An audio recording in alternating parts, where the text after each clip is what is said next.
Why did a single joke about sleeping at my ex's place end with a public serving of papers? How did my husband go from the quiet, patient man I mocked to the one who ended the game by the book? What happens when a woman like me pushes a good man until the only answer is lawful and final? Before we dive deeper into this story, I have one small request. Please subscribe, drop a like, comment, and hit that hype button to boost this channel so more people can discover these incredible stories. I'm Ianthe Vale, 32, Administrative Coordinator at the Community College, good at forms and better at getting what I want. I said I wanted a little spark after 6 years of calm marriage. Marcus, my husband, asked what spark meant. I said it meant fun with friends and no drama. We had our daughter, Mila, who loved bedtime stories and pancakes. I told myself a light flirt was normal, like stretching before a run. When my ex, Evan, sent a friendly message, I said it was nothing. Marcus asked why Evan was suddenly back. I said people change and adults can be friends. I liked the way Evan looked at me in old photos. I said it gave me energy after long days at work. Camille, my co-worker, said I deserved attention. She said men always call it jealousy when they are scared. I posted a rooftop photo from last month. HR asked for a quick word about tagged logos. I said it was an overreaction and a teachable moment. Marcus asked me to untag our life from strangers. I said he was trying to control me. I told myself I was proving something important, though I could not name it. At home, I joked about missing the last train after a night out and staying at Evan's place. Marcus asked why I would use our marriage as a toy. I said he needed to relax. He put his mug on the opposite counter and asked for respect. I said he was boring. He grew quiet, which I called proof he had nothing to say. He started going to bed early, and I started staying out a little later. I told myself I was testing trust. I told him he was making me feel small with his questions, even when he only asked when I would be home. Little things shifted. A reminder on his phone flashed, downtown 9:25. He cleared it without comment. A thin binder labeled utilities sat thicker than bills. I said he was nesting. 2 mugs waited on 2 counters, like a map of a house cut in half. A cloud sync pop-up blinked on his laptop. He closed it when I walked in. I said he was learning to be organized. I told myself organization meant nothing. Mila asked why I looked so happy when my phone lit up. I said Mommy had nice friends and fun stories. Diana, Marcus's mother, asked if I understood what my jokes did to a family. I said she liked old rules and guilt. Rowan, my brother, asked if Evan was trouble. I said he was harmless in the past. Evan asked when he could see me again.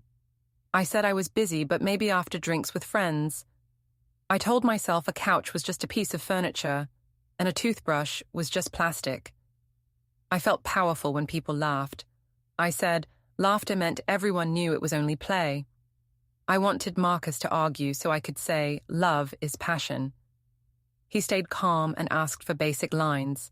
I called it fear. My circle said I should set a boundary of my own. No questions, only trust. I liked how that sounded. I said my marriage would be stronger if he learned to live with my light. I said a good husband adapts.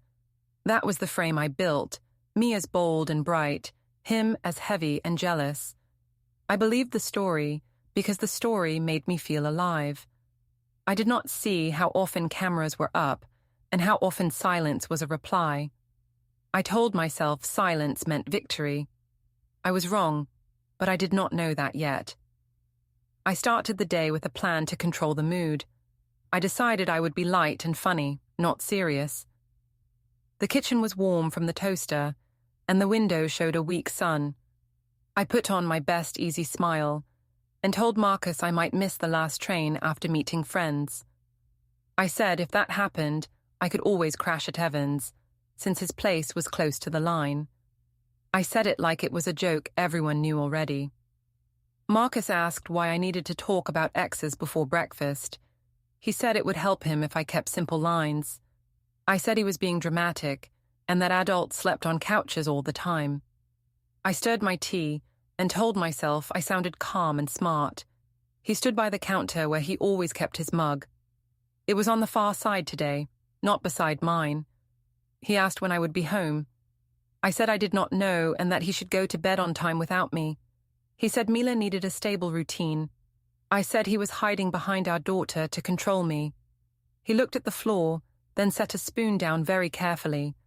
I thought the quiet meant a win. I believed that patience was a mask for guilt. I told myself the joke worked because the joke hurt. I checked my phone under the table. Evan's name showed with a teasing note. He asked if I liked last night's rooftop photo.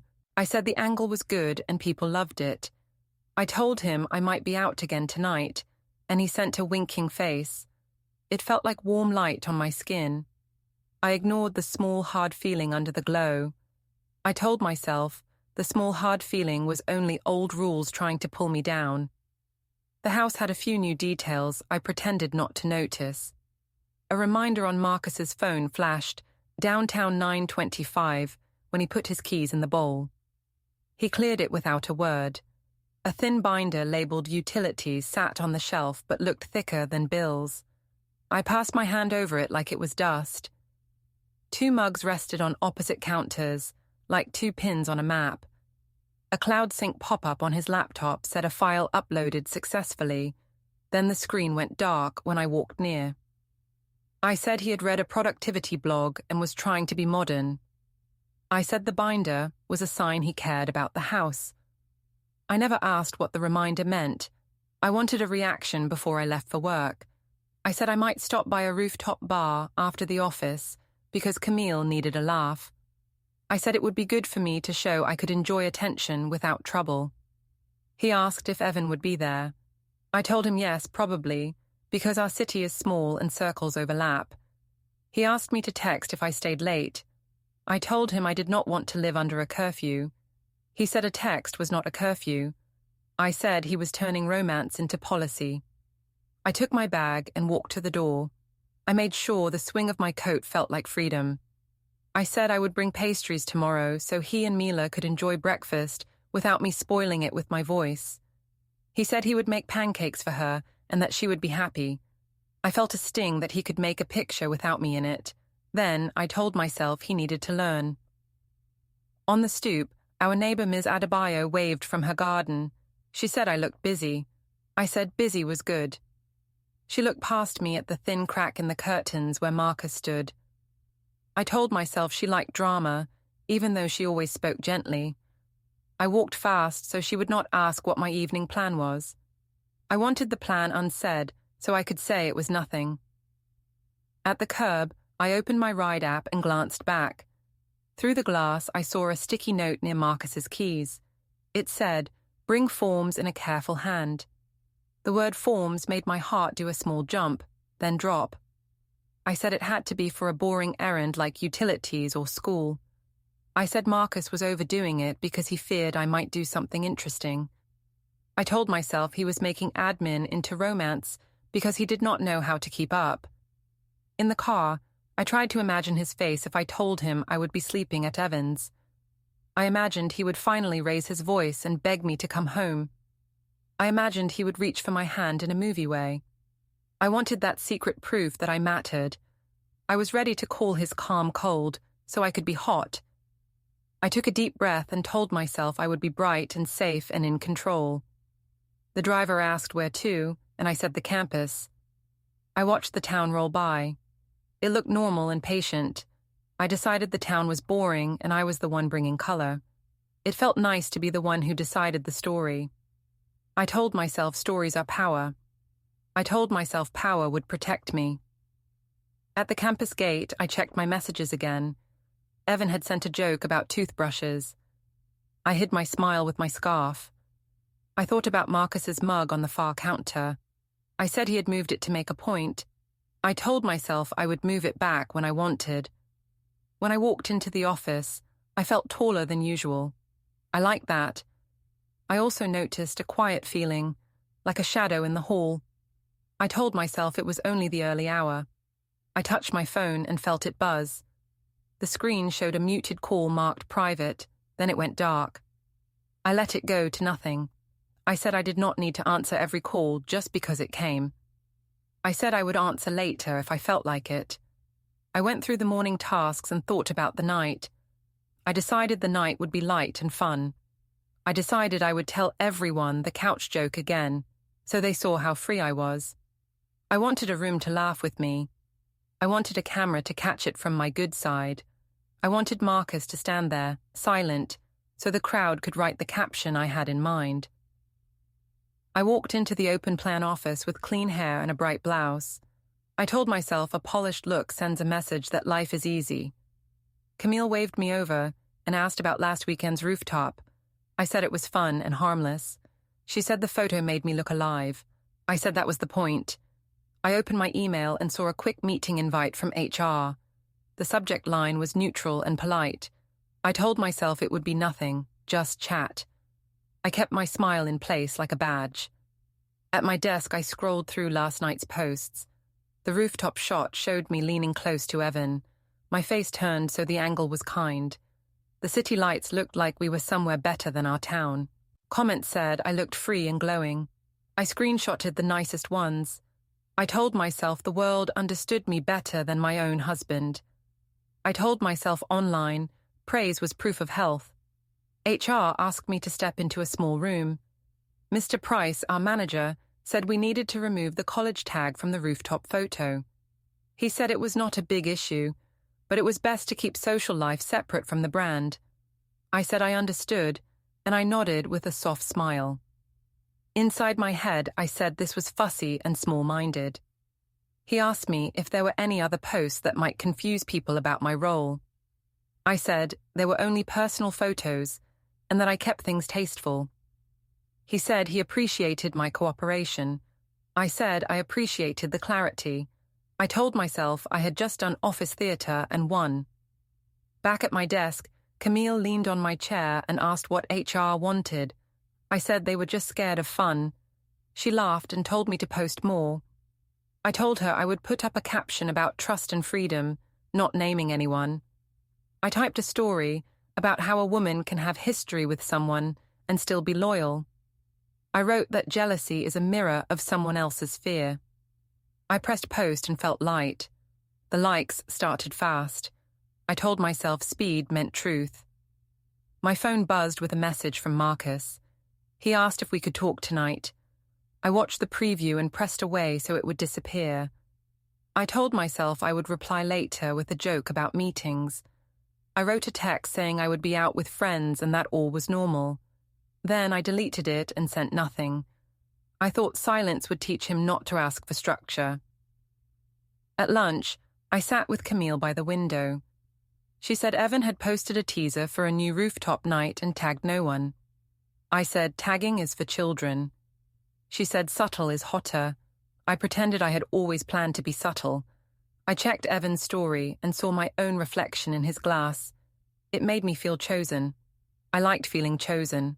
I liked that the feeling came without cost, at least for me. A little later, Rowan sent a neutral emoji to my story. I called it support.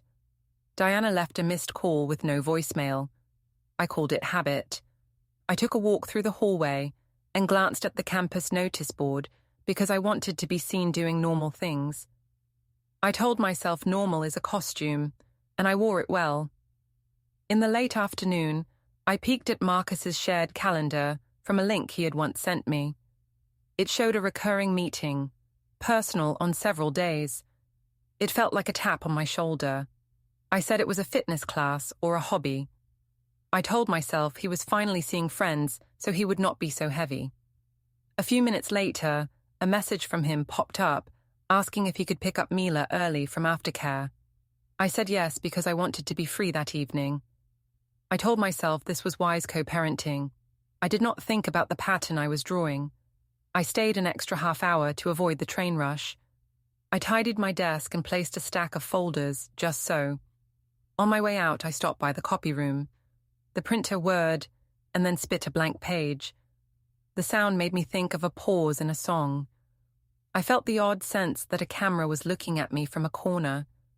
I shook it off and told myself I was the main character, so of course I felt watched. I laughed at my own thought and kept walking. On the street, Camille messaged me a rooftop plan for tonight. She said it would be good to bring the joke back for a final bow. I said the joke had never been a problem. She said the problem was people who cannot handle energy. I liked her words because they made me feel brave. I told her I would meet her after changing at home. She sent a heart and a fire emoji. I felt a zing in my chest like a small reward. I reached our door and found the hallway quiet. The unsealed envelope in the outbox caught my eye. It sat where we leave mail for pickup. I asked Marcus if he had left a bill there. He said it was just utilities. He spoke in an even tone. I called the tone cold. I told myself coldness is its own kind of disrespect. I put the envelope down again and told him HR had been fussy about tags. He said institutions care about optics. I said he was repeating rules like a manual. He said we would talk when Mila was asleep. I said I had plans. He said to text if I would be late. I said I would be fine. I moved through the rooms and felt the air still. The guest bed looked slightly disturbed, maybe from laundry or maybe from a nap. The sight gave me a strange ripple under the skin.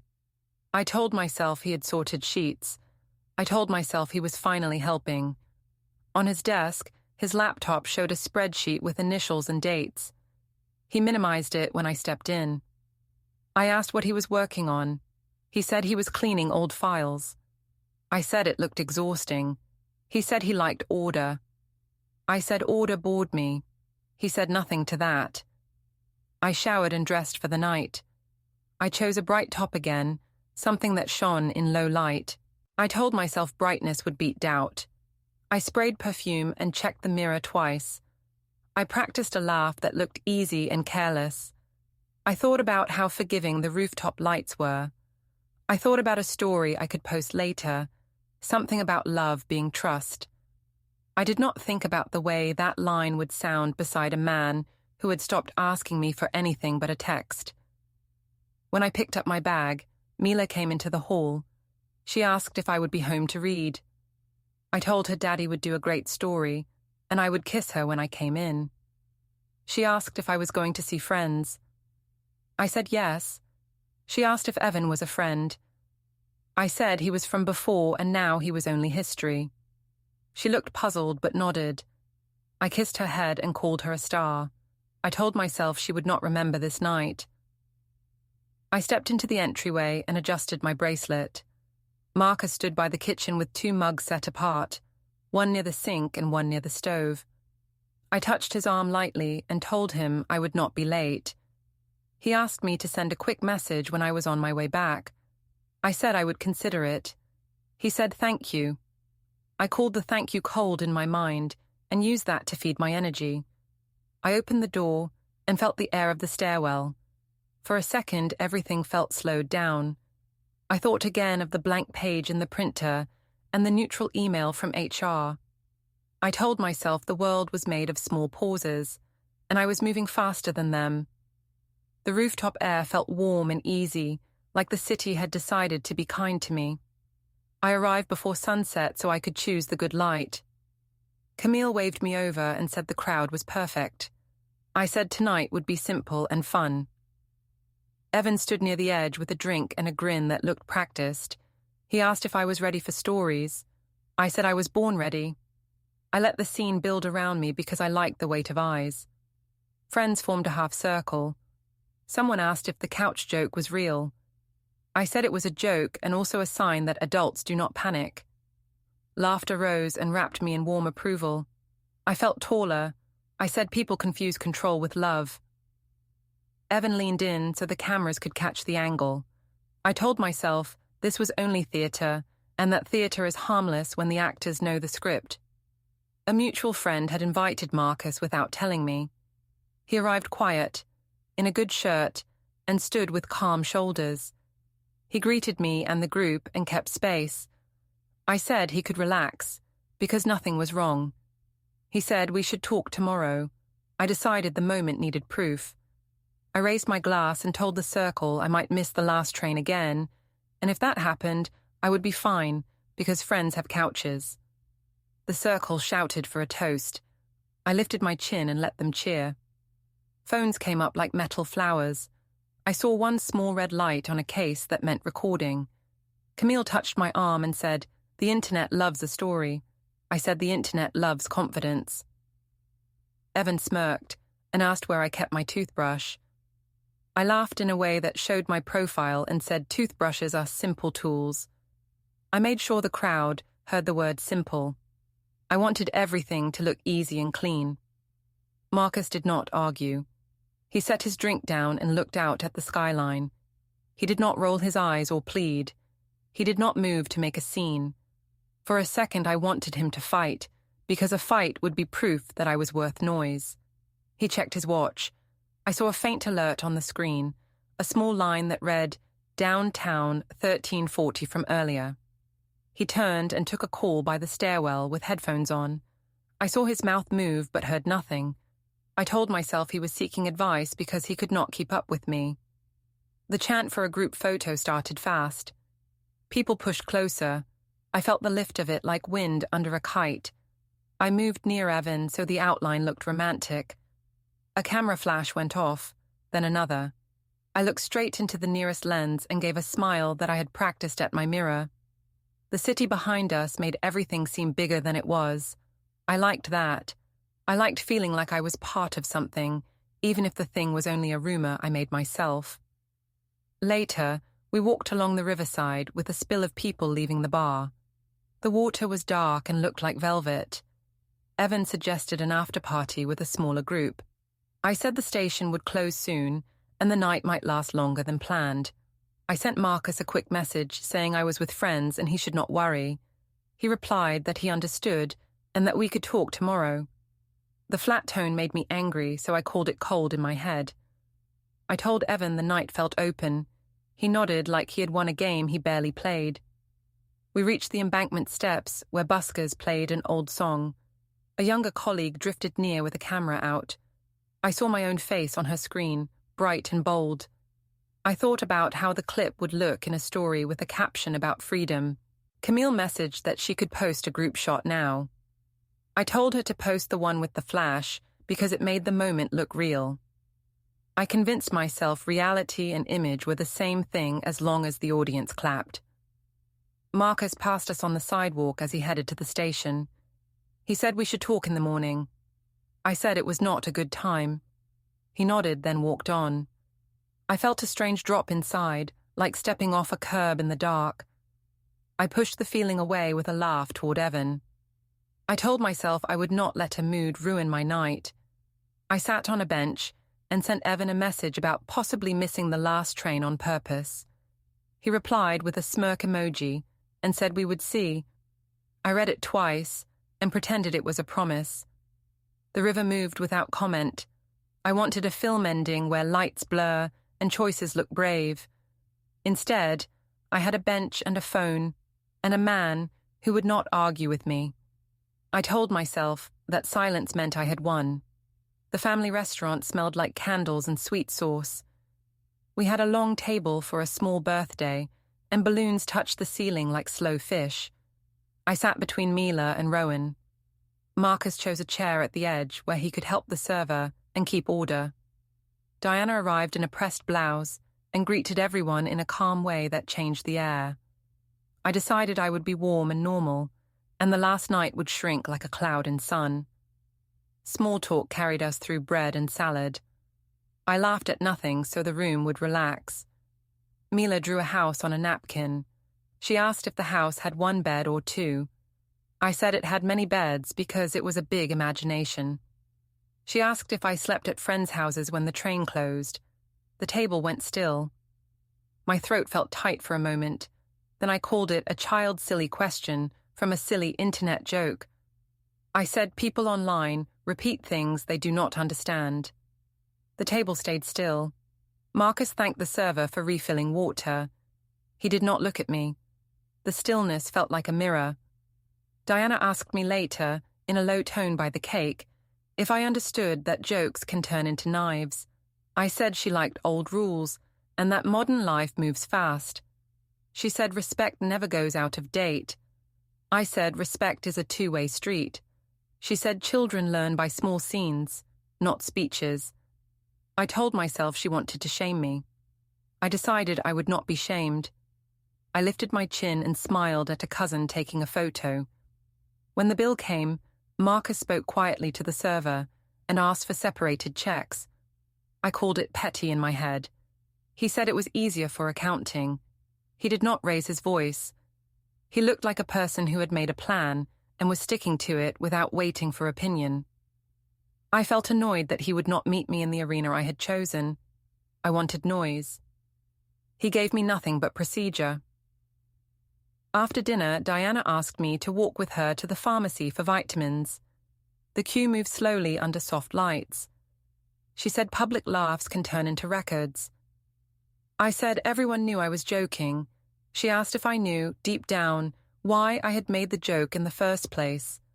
I said I wanted freedom. She asked what freedom cost and who paid. I said the cost was small. She looked at the shelves and said some prices are hidden until checkout. I told myself she liked parables because they kept her safe from my energy. We returned home early for Mila's bedtime. Marcus took her upstairs with a neat voice that made the steps sound like a song.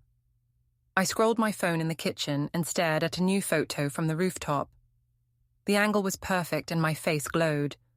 Comments rolled in. I felt the warm reward again. It washed over the cold places. I posted a harmless caption about laughing at life. In the hallway, I noticed a folder labeled household in a tote bag near the door. I said Marcus had become domesticated. A phone alarm near his keys buzzed and flashed, paper dropped for a second before he dismissed it without meeting my eye. I called the phrase boring. He moved with calm focus, like he had measured steps to take. The guest bed looked slightly disturbed. I told myself he had sorted laundry. On his keyring, I saw one unfamiliar key that had not been there last week. I said it was for the mailbox or the gym. I decided it did not matter. When the house fell quiet, I heard a soft mechanical sound from his office. It was the hum of a shredder. It went on for a few seconds and then stopped. The sound made the hairs on my arms lift. I told myself he was cleaning old statements. I told myself everyone shreds paper and that it means nothing. I stood in the dark kitchen and held my phone up to my face so the light could make me feel real. I messaged Evan to ask if he would be out again soon. He replied that low-key was best for now and asked me not to tag him. I felt the sting, then renamed the feeling into independence. Camille told me to post something fun and said the internet loves a storm. I drafted a playful story and then deleted it. I thought about Mila's napkin house with many beds. I told myself a house can hold whatever story the owner writes. Marcus came down and put a printed schedule for Mila on the fridge with a magnet shaped like a cat. The schedule had simple times for pick-up and drop-off. He said he wanted to make mornings smooth. I said he was turning love into logistics. He said routines help children sleep. I said he was making me the bad one when I was only asking for air. He said he would not argue. The quiet felt heavier than shouting would have. I looked at the sliding door and at the balcony beyond it. The sky was grey-blue. I decided I would go out again very soon. I decided I would prove that a woman can enjoy attention without losing anything. I decided I would fix the optics with more optics and make the story better with a sharper caption. I thought of the rooftop and the river and the small red recording light. I told myself the internet would take my side if I kept the tone bright. The parking garage smelled like rubber and cold air. I walked in heels that clicked, and the echo made me feel important. Marcus stood near our car, speaking in a low voice with headphones on. He saw me and ended the call with a short goodbye. He asked me to drive safe. I said I was late for work and had a full day. He nodded and opened the door for me without meeting my eyes. A line of light slid across the windshield like a blade. I told myself he was avoiding conflict because he had nothing to say. At the office, HR sent another polite note about the Riverside clip. Mr. Price asked for a quick word and said optics were getting messy. I said the video was nothing, just laughter. He said public things can become workplace things. I said I understood and kept my smile like armor. Camille sent a message urging me to post something bold to drown the noise. I drafted a caption about freedom and then deleted it. The blank space felt heavier than words. At home that evening, the guest room smelled like clean sheets. A tote sat on the chair with 3 binders. Home, auto, bank. A clipboard lay on the desk, showing only the word statement at the top. I touched a single USB stick taped under a folder labeled taxes. It had today's date written in neat numbers. I asked Marcus what he was doing. He said he was getting organized. I said he was turning our house into a filing cabinet. He said order helps families breathe. I called it sterile.